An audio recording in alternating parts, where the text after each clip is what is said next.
Hey, it's Rob from Mr. Homeowner. Wanted to show you my Char-griller smokin' champ.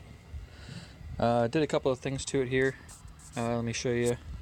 These things don't cost very much at all to do, but it should make it a little bit better. I've cooked on it once. I did some ribs, but I left it totally stock from Home Depot when I did that.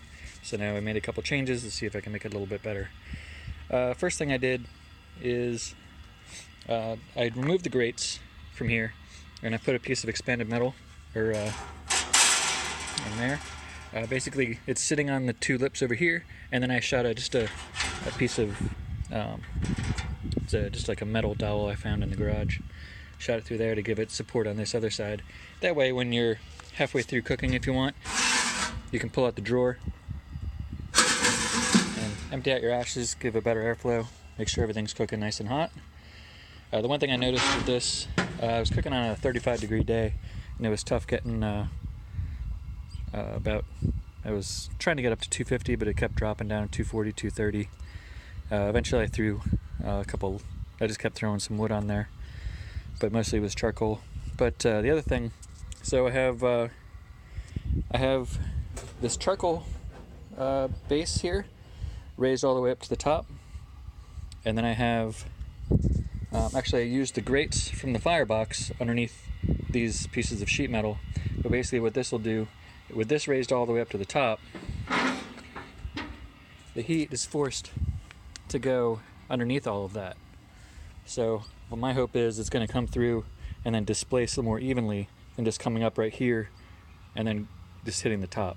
So this will force it to come down and then come up a little bit more evenly. Plus I can put a water on one of these trays if I want to. The other thing, I saw a lot of people try this, where you put this is not a dryer vent. This is a 3-inch diameter aluminum duct you can buy from Home Depot. I think I bought way too much of it, but the only option was to do that. It's probably a 10-foot long piece, but I think it was about $19. But this is make sure it's aluminum, otherwise it'll melt and destroy your food.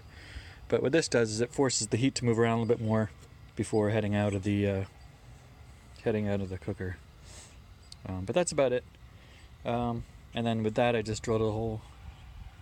And that's what that bolt is right there. Now a lot of people like to change out or replace or add additional thermometers, but I don't use any of those thermometers. I just use a digital.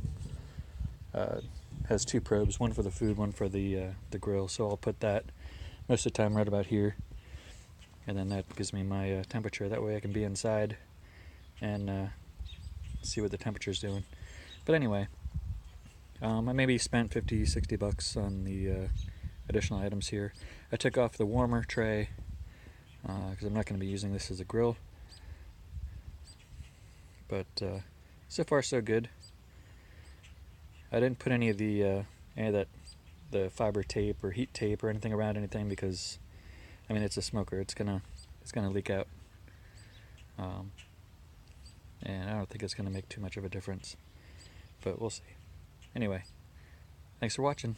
Hit subscribe, like, share it with your friends.